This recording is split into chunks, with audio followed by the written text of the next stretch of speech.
Il était une fois un petit lutin répondant au nom de Martin. À la demande de Mère Noël, il doit partir en mission express avant le réveillon de Noël, car le traîneau du Père Noël est cassé. Les ateliers courbevoisiens sont les seuls à pouvoir fournir le bois pour réparer ce majestueux traîneau.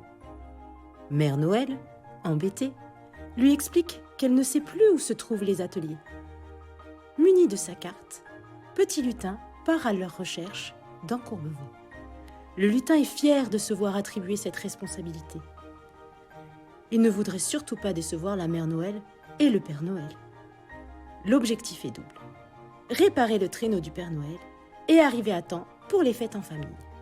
Et c'est ainsi qu'il débute son périple pour sauver la distribution des cadeaux. Martin arrive à Gambetta, tout près de la Défense. C'est animé. Il est déboussolé, mais émerveillé par de si hautes tours.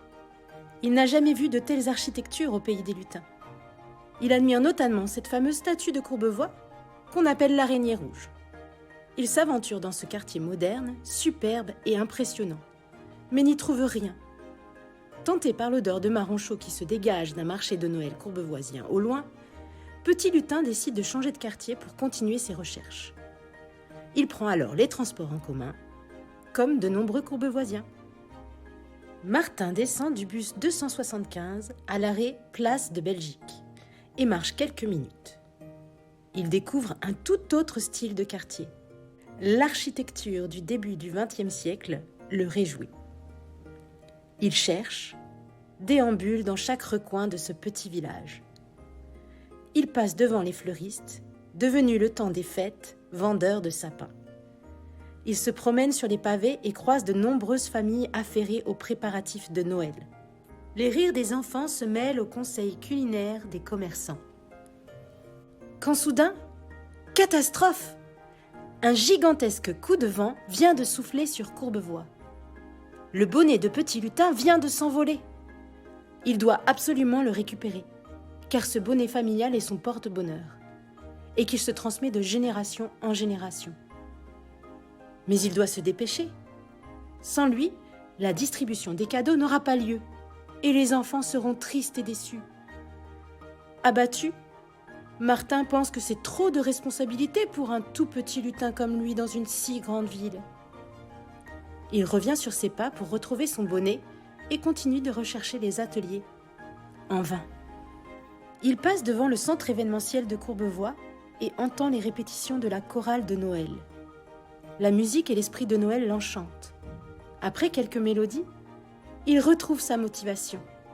Finalement, il est bien déterminé à défendre le titre de sa famille, les meilleurs petits lutins de France. Le voilà arrivé dans le quartier du Faubourg de l'Arche. Il voit l'arche de la Défense au loin. Il parcourt le parc du millénaire de fond en comble. Il est subjugué par la verdure qui se reflète dans les vitres des immeubles alentours à l'heure où le soleil irise le quartier. Pourtant, il doit se ressaisir et terminer sa mission, car il n'a toujours pas trouvé le bois pour le Père Noël, ni mis la main sur son bonnet adoré. On dirait bien que le sort s'acharne. Martin ne réussira pas à réparer le traîneau et risque de rater son train pour le pays des lutins. Il ne fêtera pas Noël avec sa famille et ne goûtera pas la bonne bûche de Noël que papa lutin confectionne à la perfection. La nuit est tombée sur Courbevoie. Perdu dans ses pensées et attristé, petit lutin marche tête baissée en direction du cœur de ville. Il décide de passer par le parc des Pléiades et aperçoit une cabane à histoire. Cela lui rappelle les soirées au coin du feu de cheminée auprès de Mamie Lutin. Mélancolique, il reprend son périple. Les lumières qui éclairent la mairie font briller ses petits yeux de larmoyants.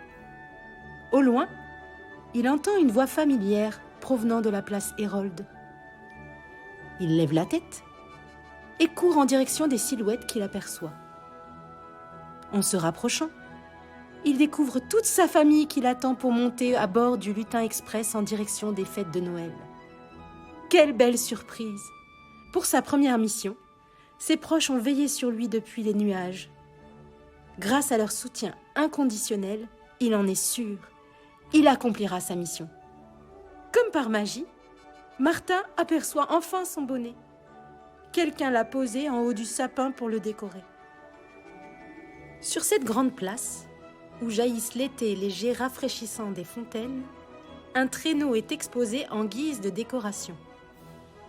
Martin est malin. Il l'emprunte et le donne au père et à la mère Noël, juste le temps d'une nuit enchantée. Les cadeaux vont pouvoir être distribués. La famille Noël est fière de lui. Grâce à sa bravoure et à sa détermination, il remporte la médaille du meilleur petit lutin 2022. La ville de Courbevoie lui offre également un festin pour le revigorer et le remercier d'avoir sauvé le Noël des petits courbevoisiens. Le lendemain des fêtes, Petit Lutin a une grande annonce à faire. Il souhaite s'installer à Courbevoie. Le coup de cœur a été immédiat. C'est depuis ce jour que le Petit Lutin est courbevoisien.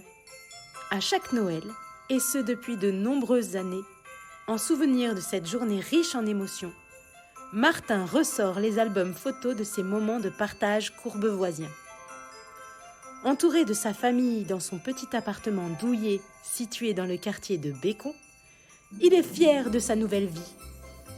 La légende raconte que seuls quelques petits courbevoisiens chanceux ont pu l'apercevoir lors de la magique nuit de Noël. Et vous, l'avez-vous aperçu ?